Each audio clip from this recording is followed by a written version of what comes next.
Britain should stop interfering in Zimbabwe's internal affairs as the country is not an extension of the United Kingdom, ZANU-PF Secretary for Information and Publicity, T. Christopher Mnangagwa, has said.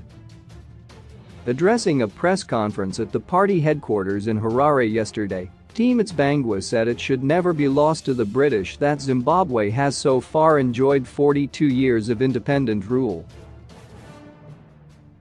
This comes after the British Parliament recently spent time debating Zimbabwe's internal affairs.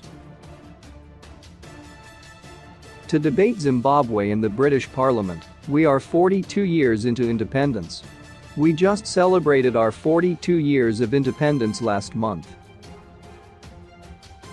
We are now the second generation of free Zimbabweans. One would have thought that just as much as the independence is so now much engraved in Zimbabwean culture, the British public, the British government, the British establishments will also by this time have forgotten that they used to colonize Zimbabwe, said T. Mnangagwa. Unfortunately, he said, there is a persistent effort on the part of the British to continue to involve themselves in Zimbabwean politics, as if London is still an imperial master of Harare. This we reject with the contempt it deserves. We condemn it as it is against the norms of the United Nations where Britain is a founder and a sovereign member. A founder member notwithstanding, it was an imperial power which was ruling many countries, at that time including Rhodesia, purporting and preaching democracy as the virtues of founding aspirations of the United Nations. But they were still colonial masters to us, he said.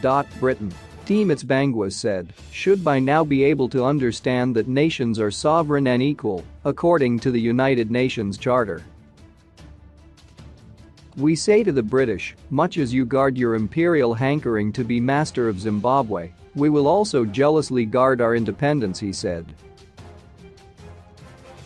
The British, through their sponsored opposition and non-governmental organizations, have been desperately trying to block the passage of the Private and Voluntary Organization Bill, ostensibly because it infringes on constitutional liberties, although it really seeks to end money laundering and rein in foreign funding of local politics.